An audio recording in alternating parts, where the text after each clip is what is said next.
ಈ big boss ಜರ್ನಿಯಲ್ಲಿ Ashwini Gowda ಒಂದಿಷ್ಟು ವಿವಾದಗಳನ್ನ ಮೈ ಮೇಲೆ ಎಳೆದುಕೊಂಡಿದ್ರು ಅನ್ನೋದು ಎಸ್ ಕ್ಯಾಟಗರಿ ಪದ ಬಳಕೆ, ಸ್ಪರ್ಧಿಗಳನ್ನ ಏಕವಚನದಲ್ಲೆಲ್ಲ ಬೈತಾ ಇದ್ರು. ಸೊ ಹೀಗಾಗಿ ಅದು ಬೇರೆದೇ ಆಯಾಮಗಳನ್ನ ಪಡೆದುಕೊಳ್ತಾ ಇತ್ತು.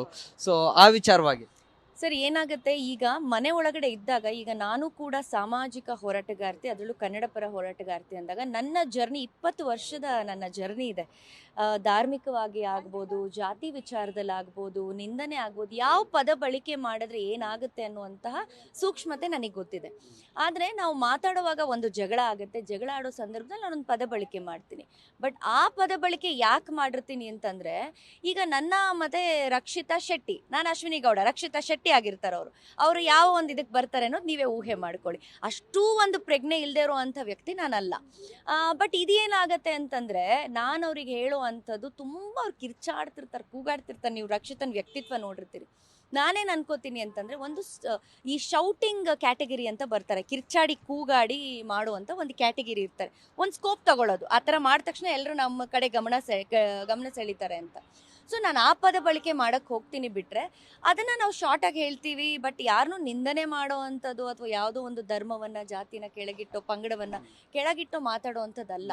ಈಗ ನನಗೆ ನೇರವಾಗಿ ಗೊತ್ತಿದೆ ಅವ್ರು ರಕ್ಷಿತಾ ಶೆಟ್ಟಿ ಅಂತ, ಹಾಗಾಗಿ ನನಗೂ ಗೊತ್ತಿದೆ ನಾನು ಅಶ್ವಿನಿ ಗೌಡ ಅಂತ. ಬಟ್ ನಮಗಿವೆಲ್ಲವೂ ಅರಿವಿದ್ದಾಗ ಈ ಒಂದು ಪದ ಬಳಕೆ ಎಷ್ಟು ಮಟ್ಟದಲ್ಲಿ ಹೊರಗಡೆ ಒಂದು ಸದ್ದು ಮಾಡಿದೆ ಅಂತಂದರೆ, ಇದು ನನಗೆ ಎಲ್ಲೋ ಒಂದು ಕಡೆ ಅನ್ನಿಸ್ತು, ತುಂಬ ಎಸ್ ಕ್ಯಾಟಗರಿ ಅನ್ನೋದು ಈ ಜನ ಏನು ತುಂಬ ಸಿಲ್ಲಿಯಾಗಿ ಆಡ್ಬಿಟ್ರು ಅಂತ ನನಗನ್ನಿಸ್ತು.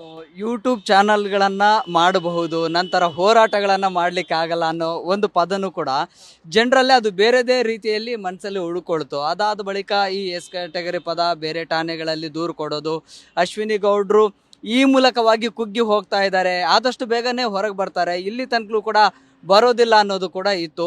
ಆದರೆ ನಿನ್ನೆ ಕೊನೆ ಕ್ಷಣ ತನಕಲೂ ಕೂಡ ಫಿನಾಲೆಯಲ್ಲಿ ಒಂದು ವಿನ್ನರು ಅಥವಾ ರನ್ನರ್ ಅನ್ನೋದು ಮಾತ್ರ ಇತ್ತು. 3ನೇ ಸ್ಥಾನಕ್ಕೆ ನಿಮಗೆ ತೃಪ್ತಿ ಇದೆಯಾ?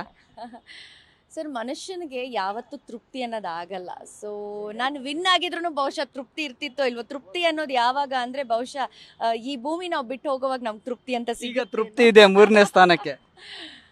ತೃಪ್ತಿ ಪಟ್ಕೊಳ್ಳೋಣ. ಯಾಕೆ ಮನಸ್ಸಲ್ಲಿ ಇರುತ್ತಲ್ಲ, ಓಕೆ ವಿನ್ ಆಗ್ಬೇಕಿತ್ತು ಅಂತೇಳಿ ಅನಿಸ್ತಾ ಇದೆಯಾ? ಹೌದು, ನಾನು ವಿನ್ ಆಗಬೇಕಿತ್ತು ಅನ್ನೋದು ನಾನು ಹೊರಗಡೆ ಬಂದು ಅಷ್ಟು ಜನರ ಪ್ರೀತಿ ನೋಡಿದ್ಮೇಲೆ ನನಗೆ ಅನ್ನಿಸ್ತು. ಹೌದು, ನೀವು ಹೇಳ್ದಾಗೆ ಒಂದು ಪಾಯಿಂಟಲ್ಲಿ ನಾನು ಕುಗ್ಗಿದ್ದು ಹೌದು. ಯಾಕೆಂತಂದರೆ ನಾವು ಮನೆ ಒಳಗಡೆ ಹೋದಾಗ ನಮ್ಗೆ ಏನೂ ಗೊತ್ತಿರಲ್ಲ ಸರ್, ಯಾರೂ ನಮ್ಮವರಲ್ಲ. ಅಲ್ಲಿ ನಾವು ಟಾಸ್ಕ್ಗಳು ಆಡ್ಬಿಟ್ಟು ಬಂದಿರ್ತೀವಿ, ಯಾರೂ ನಿಮ್ಮನ್ನು ಬಂದು ನಾವು ನೀರು ಅಂತ ಕೇಳಿದ್ರು ಕೂಡ ಎಲ್ಲರೂ ನಮ್ಮನ್ನು ಹೆಂಗೆ ಅಂದರೆ ಯುದ್ಧಕ್ಕೆ ಬಂದಿರೋ ಶತ್ರುಗಳ ಹಾಗೆ ನೋಡ್ತಿರ್ತಾರೆ. ಒಂದು ಕಿಚನ್ ಒಂದು 100 ಮೀಟ್ರ್ ಇರುತ್ತೆ, ಯಾರು ಹೋಗಿ ನೀರು ತಂದ್ಕೊಡಲ್ಲ, ಹಾಗಿರುತ್ತೆ ಬಿಗ್ ಬಾಸ್ ಮನೆ. ಅಷ್ಟು ಸುಲಭ ಅಲ್ಲ. ಅಲ್ಲಿ ನೀವು ಎಲ್ಲವನ್ನ ಜೀರ್ಣಿಸ್ಕೊಂಡು ಪ್ರತಿಯೊಬ್ಬರನ್ನು ಎದುರು ಹಾಕ್ಕೊಂಡು ಒಂಟಿಯಾಗಿ ಬದುಕೋದಿದೆಯಲ್ಲ, ಅದೇ ನಿಜವಾದ ಜೀವನ. ಹಾಗಾಗಿ ಅಲ್ಲಿ ನಾನು ಗೆದ್ದು ಬಂದು ಫಿನಾಲೆವರೆಗೂ ನಾನು ಬಂದಿದ್ದೀನಿ ಅಂದರೆ, ನಾನು ಕಪ್ಪನ್ನ ಗೆದ್ದಿದ್ದೀನಿ ಅನ್ನೋಷ್ಟೇ ಖುಷಿ ನನಗಿದೆ.